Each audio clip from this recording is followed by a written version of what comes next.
qürur hissi bir daha duyuram ki, nə yaxşı ki, bu televiziyada işləmişəm.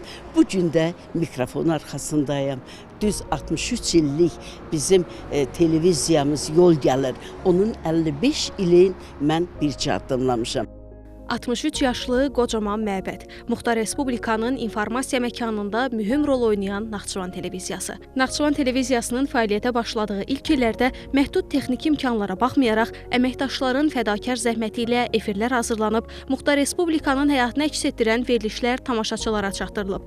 İndi bu qocaman məktəbin yetirmələri həmin günləri qürur və fəxarətlə xatırlayırlar.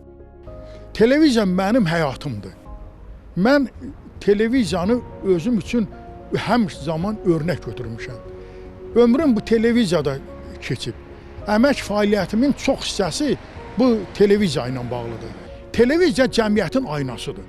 Mən indi bu qapıdan içəri keçəndə qürur hissi keçirdim. Gördüm ki, gənclər burada işləyirlər. Naxçıvan televiziyasında çalışmaq böyük bir fəxrdir. Mən belə deyə bilərəm ki, Naxçıvan televiziyasında işləmək milli mənəvi dəyərlərimizə, belə deyək ki, öz töhfəsini vermək deməkdir.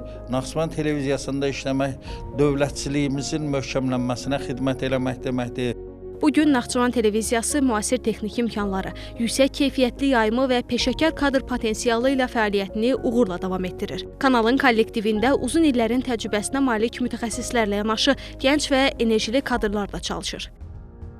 Bugün həm bizim üçün, həm də televiziyamız üçün çox əlamətdar bir gündür. Çünki mən ilk peşə fəaliyyətimə məhz Naxçıvan televiziyasında başlamışam. Bura gəldikdə bizdən təcrübəsi çox olan əməkdaşlardan daha çox məlumatlar öyrənirik. Xəbər necə hazırlanmalıdır, verilişlər necə hazırlanmalıdır, reportajlarda nələrə diqqət etmək lazımdır.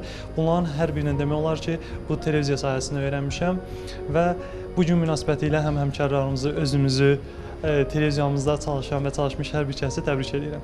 Belə qocaman bir televiziyanın tərkib hissəsi olmaq, bir parçası olmaq həqiqətən çox qürur vericidir. Naxçıvan televiziyasının çox zəngin bir tarixi var və həmişə ölkəmizdə, Muxtar Respublikamızda baş verən bütün proseslərdə yaxından iştirak edib.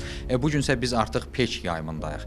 Yeni studiyalarımızla, müasir avadanlıqlarımızla və yeni layihələrimizlə maraqlı layihələr həyata keçiririk, maraqlı verilişlər, proqramlar hazırlayırıq və bu işlərin arxasında duran, arxa planda olan böyük bir kollektivin bir zəhməti var və bunun bir parçası olmaq həqiqətən, yenə deyirəm, çox qürur vericidir. Hər kəsi təbrik edirəm, bütün kollektivə uğurlar arzu edirəm. 63 illik yolun hər addımı zəhmət, fədakarlıq və peşəkarlıqla yazılıb. Bugün isə həmin ənənə müasir texnologiyalar və gənc nəslin enerjisi ilə davam edir. Televiziyada işləmək çox məsuliyyətli bir işdir. Bu məsuliyyətli işlə bütün əməkdaşlarımızı bu gün münasibəti ilə təbrik edirəm və bütün əməkdaşlarımıza operativlik, dəqiqlik arzulayıram. Naxçıvan televiziyası bizim üçün bir dəyərdir. Hansı ki biz bugün adət-ənənələrimizi, dəyərlərimizi, irsimizi təbliğ eləyirik, dünyaya çatdırırıq, ölkəmizə yayımlayırıq. Bu gün əlamətdar gündür bizim üçün, bayramımızdır bizim üçün və mən də bütün əməkdaşlarımızı təbrik eləyirəm, kollektivimizi təbrik eləyirəm. Bugün Naxçıvanlı olaraq, Naxçıvanlı jurnalistlər olaraq sözümüz artıq bütün Azərbaycana yayımlanır. Naxçıvan televiziyası bundan sonra da Muxtar Respublikanın səsini dünyaya çatdıran etibarlı informasiya mənbəyi olaraq fəaliyyətini davam etdirəcək. Tərlan İbrahimova, İlkin Eylazov, Arzu Sadiqov, Asil Fətəliyev, NTV Xəbər.